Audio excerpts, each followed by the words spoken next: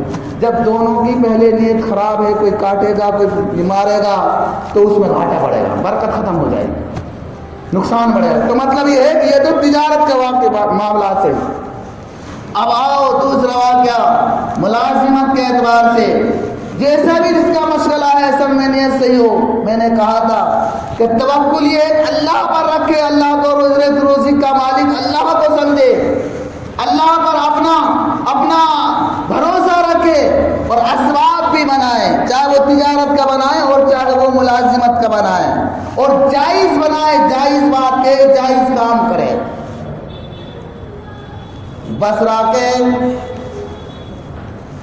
کے بڑے جید عالم ہیں، بڑے فقیہ ہیں عفان بن مسلم، اپنے وقت کے محدث ہیں اور شریعت کا دنیاوی اعتبار سے حق سچ بات کہتے تھے۔ لیکن اس وقت ایک مسئلہ بڑا شور و گل کے ساتھ عوام میں پھیل گیا کہ خلق قرآن کے بارے میں، کہ قرآن اللہ کا کلام ہے یا اللہ کی مخلوق ہے۔ حقیقت یہ کہ اللہ کا کلام ہے۔ اب جو وقت حکومت کے یہ ملازم بھی تھے، عفان بن مسلم سرکاری طور پہ ملازم تھے، دینی خادم تھے، امامت کے، درس و تدریس کے یہ فرائض انجام دیتے تھے، اور ان کو 500 روپے اس وقت کے حساب سے ان کا وظیفہ تنخواہ ملتی تھی۔ لیکن حکومتی اعتبار سے اعلان ہو گیا کہ سب کو خلق قرآن یعنی قرآن کو اللہ کی مخلوق ماننا پڑے گا۔ اب جو محقق عالم تھے، جید عالم تھے، انہوں نے کہا کہ نہیں یہ اللہ کا کلام ہے اور حقیقت بھی ہے۔ جیسے امام احمد بن حنبل نے اپنے دور میں اس پر بڑی سزا پائی، لیکن وہ حقیقت پہ قائم رہے، جائز پر رہے۔ انہوں نے سمجھا، مار بھی کھائی ہر اعتبار سے، روزی روٹی کے اعتبار سے بھی اور جسمانی اعتبار سے، ہر طرح سے، لیکن حق بات کے کہنے سے وہ نہیں چکے۔ تو اس میں ہمارے لیے سبق ہے، درس ہے اس بات پر کہ ہمیں حق سچ بات کہنی ہے۔ تو فرمایا یہ سرکاری ملازم ہے، دینی خادم ہے، کون؟ مسلم بن عفان۔ بصرہ کے گورنر کے پاس مامون کی طرف سے خط آ گیا کہ جتنے بھی سرکاری ملازمین ہیں، خادم ہیں، کاریہ کرتا ہے جو قرآن کے بارے میں مخلوق نہ کہے، اللہ کا کلام کہے، اس کو عہدے سے ہٹا دو، معزول کر دو، اس کی ملازمت کو ختم کر دو۔ ان کا بد نظریہ، بدعقیدگی کیا تھی؟ کہ روزی روٹی کا بڑا اہم مسئلہ ہوتا نا، اگر ہٹ جائے گا کہاں تمہاری ناجائز بات کو مان لیں۔ لیکن جن کا توکل اللہ پر ہوتا ہے وہ نہیں مانتے کہ روزی دینے والا اللہ ہے۔ اور پھر آخرکار مسلم بن عفان نے کہا، اعلان کر دیا قرآن کے سامنے، نہیں قرآن اللہ کی مخلوق نہیں، اللہ کا کلام ہے۔ تو فوراً کو حکومتی اعتبار سے جو دینی خدمات انجام دیتے تھے ان کو معزول کر دیا گیا، ہٹا دیا گیا۔ جو 100 روپیہ ان کے لیے ماہانہ وظیفہ ملتا تھا، تنخواہ ملتی تھی، وہ بند کر دیا گیا۔ اور اپنے ڈیوٹی پہ سے آ کر گھر میں آئے، اداس بیٹھے۔ بیوی نے پوچھا کیا بات ہے، اداس کیوں بیٹھے ہو؟ فرمایا کہ آج معزول کر دیا گیا ہے۔ بیوی بھی ٹینشن میں پڑ گئی کہ روزی روٹی اتنا بڑا خاندان اسی سے چل رہا تھا، اب کیسے چلے گا؟ آخرکار دونوں میاں بیوی اسی پریشانی ٹینشن میں تھے۔ ایک شخص آتا ہے، دروازے پر دستک دیتا ہے اور دروازہ کھولتے ہیں۔ عفان بن مسلم دروازہ کھولتے ہیں تو دیکھتے ہیں کہ ایک شخص آیا، اس نے کہا کہ میں آپ کے بارے میں نے کچھ سنا ہے کہ آپ کو اس مسئلے پر آپ کو معزول کر دیا گیا، ہٹا دیا گیا ہے۔ فرمایا کہ ہاں بیٹھیے، اور کہا گھبرانے کی کوئی بات نہیں ہے، آپ حق پہ ہیں، سچ پہ ہیں، اور اللہ آپ کی مدد کرے گا، اسباب بنائے گا۔ اور کہا کہ وہ کتنا دیتے تھے؟ کہ 500 روپے دیتے تھے، اس سے ہمارا گھر کا خرچہ پانی چلتا تھا، لیکن ہم حق پہ قائم رہے، اللہ انتظام کرا۔ اس نے 1000 روپے نکالے اور اس کے ہاتھ میں دیے، آج سے تمہاری 1000 روپے کرو دین کا کام، جب تم وہاں کرتے تب ویسے عوام میں کرو۔ ان کا اللہ پر توکل تھا، بجائے 500 پر 1000 دیے۔ اور تاریخ میں کتنے ایسے واقعہ ہیں جن کو حق سچ کے کہنے پر ان کو معزول کیا تو اللہ نے اور ان کی وظیفے میں اضافہ کر دیا۔ دوسری جگہ تو یہ ہے توکل علی اللہ۔ آج ہمارے سامنے کوئی سچ نہیں، اس کے پاس میرا مال جاتا ہے کہ لینا بند کر دے، یا ہمیں کوئی مال ہم جائز بات نہیں کہہ سکتے اس کی غلطی پر۔ یہی تاجروں کا حال ہے، یہی ملازموں کا حال ہے۔ کہاں ہمارا توکل ہے؟ اگر ہمارا توکل مضبوط ہو تو اللہ تعالیٰ کی نصرت و مدد ہمارے لیے ہر جگہ شامل حال ہوگی۔ اس لیے اللہ نے فرمایا کہ ان اللہ یحب المتوکلین، تم توکل کرو، بھروسہ کرو، اپنے سارے معاملات کو میرے سپرد کرو، میرے احکام کے مطابق زندگی گزارو، نافرمانی سے بچو، نافرمانی کا ساتھ دو، ہر بات سے اچھا کرو، اچھوں کے ساتھ رہو، اور پھر دیکھو کہ میری کیسی نصرت و مدد آئی۔ محترم حضرات، اس لیے بات کا اختتام وقت قریب ہے، اور زیادہ کوئی بات چھیڑ دیا پھر بات لمبی ہو جائے گی۔ تو توکل کرو بھائی، اللہ پہ بھروسہ کرو۔ یہ جو قرآن کی جو آیتیں ہیں، ان دونوں آیتوں کی تفسیر اور جا کے گھر میں پڑھنا، تمہارے لیے اور زیادہ خطرے کی بات ملے گی۔ کہ یہ ہے توکل کا مطلب، اور توکل کرنے سے دنیا میں بھی ہر اعتبار سے عزت ہے، آخرت میں جنت ہے۔ اللہ رب العالمین سے دعا ہے کہ مولا قرآن سنت کے مطابق ہمیں زندگی گزارنے کی توفیق عطا فرما۔ الہ العالمین ہر برائی سے ہماری حفاظت فرما۔ اے مولا کریم، تیرا حکم، نبی کا حکم ہے کہ توکل ایسا کرو جیسے نبی کا، جیسے اس سے توکل کرنے کا حق ہے۔ اے اللہ ہمیں اس حد تک توکل کرنے کی توفیق عطا فرما۔ پرندے صبح اپنا گھونسلوں سے خالی پیٹ نکلتے ہیں، ان کے کچھ اپنا نہیں، لیکن وہ کھیتی باڑیوں میں جگہ جگہ کے شام کو اللہ تعالیٰ ان کو پیٹ بھر کے واپس اپنے گھروں میں کرتا ہے. تو یہ ان کی محنت بھی اسباب ہے. تو فرمایا اللہ ہمیں وہ توکل عطا فرما، الہ العالمین ذلت و رسوائی سے ہماری حفاظت فرما. وآخر دعوانا ان الحمدللہ رب العالمین.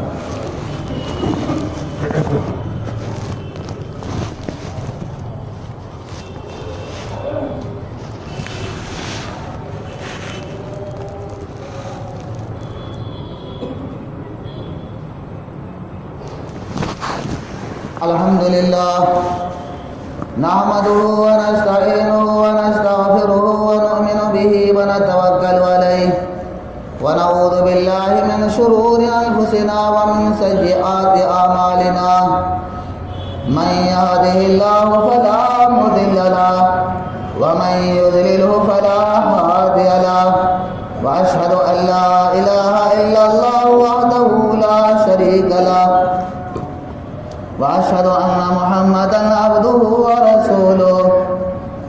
أما بعد فإن خير الحديث كتاب الله وخير الهدي هدي محمد صلى الله عليه وسلم وشر الأمور محدثاتها وكل محدثة بدعة وكل بدعة ضلالة وكل ضلالة في النار. إن الله وملائكته يصلون على النبي يا أيها الذين آمنوا صلوا عليه وسلموا تسليما.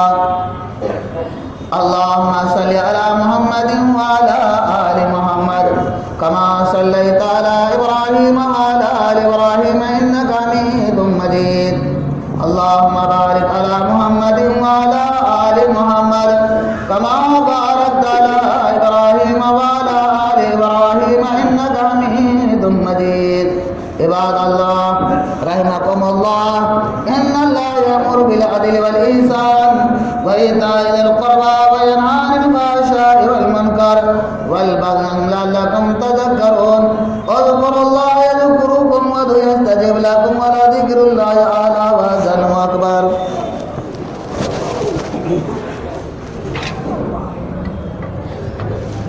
الله أكبر الله أكبر. أشهد أن لا إله إلا الله أشهد أن محمدا رسول الله. حي على الصلاة حي على الفلاح قد قامت الصلاة قد قامت الصلاة. الله أكبر الله أكبر. لا إله إلا الله.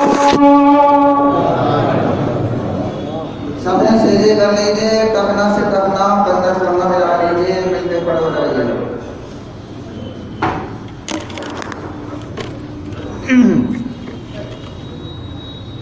اللہ اکبر.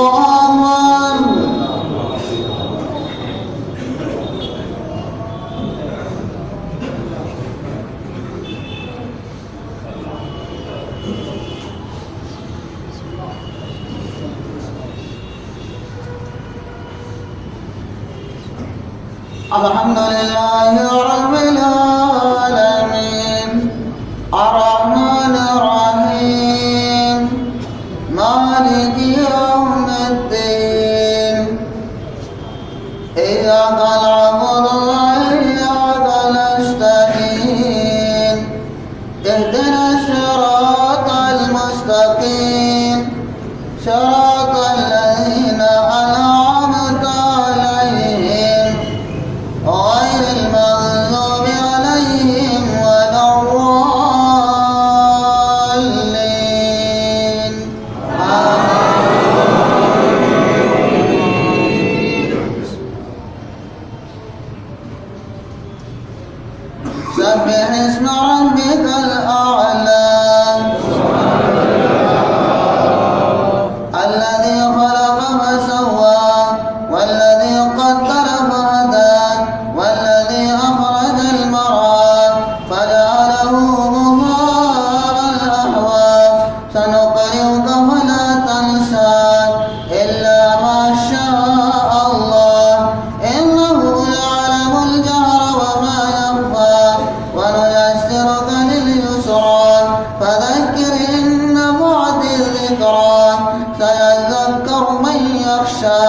ويتجنبها الأشقى الذي يصلى النار الكبرى ثم لا يموت فيها ولا يحيا قد أفلح من تزكى وذكر اسم ربه فصلى بل تؤثرون الحياة الدنيا والآخرة خير وأبقى إن هذا لفي الصحف الأولى صحف إبراهيم وموسى. الله أكبر.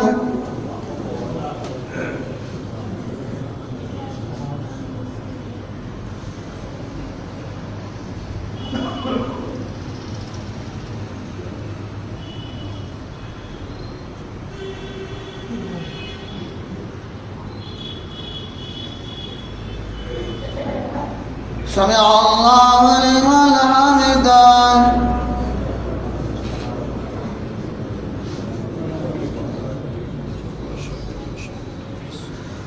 الله أكبر.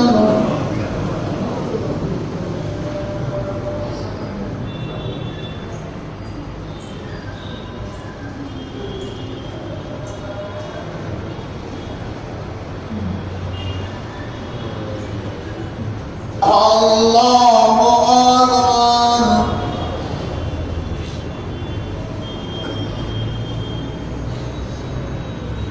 أكبر. الله أكبر.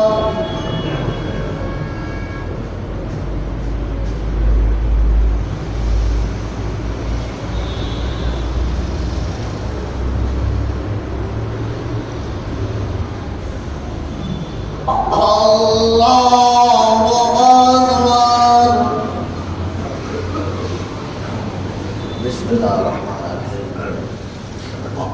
الحمد لله رب العالمين الرحمن الرحيم مالك يوم الدين إياك نعبد وإياك نستعين اهدنا الصراط المستقيم صراط الذين أنعمت عليهم غير المغضوب عليهم ولا الضالين.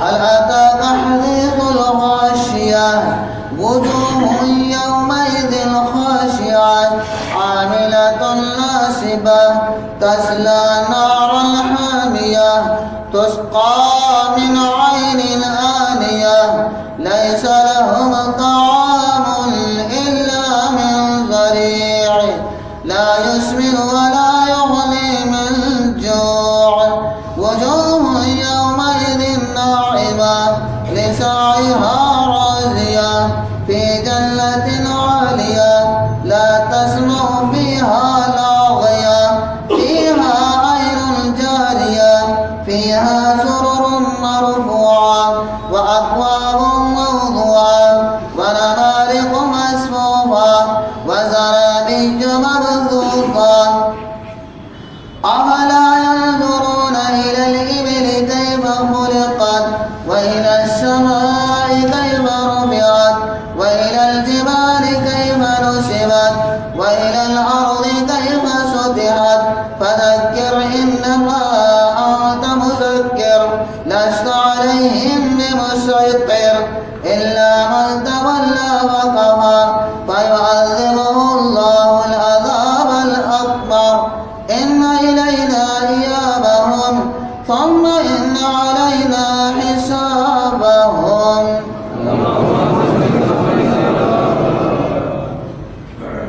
الله أكبر.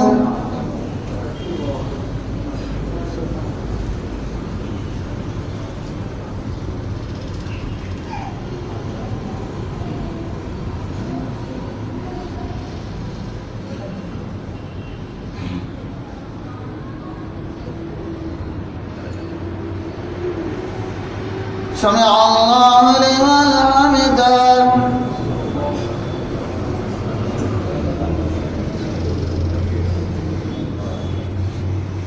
الله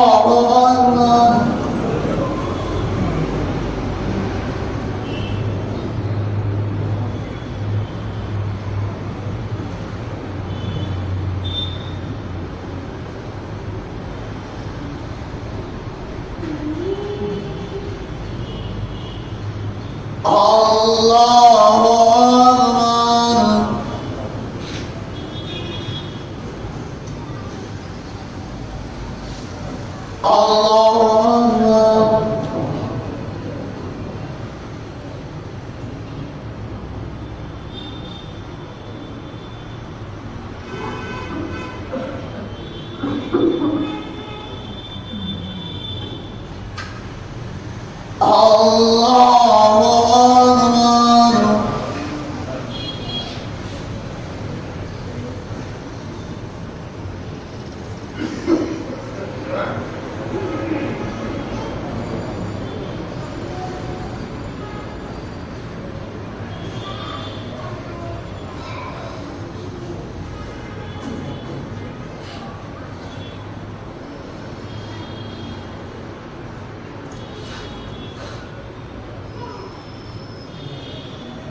السلام علیکم ورحمۃ اللہ. السلام علیکم ورحمۃ اللہ.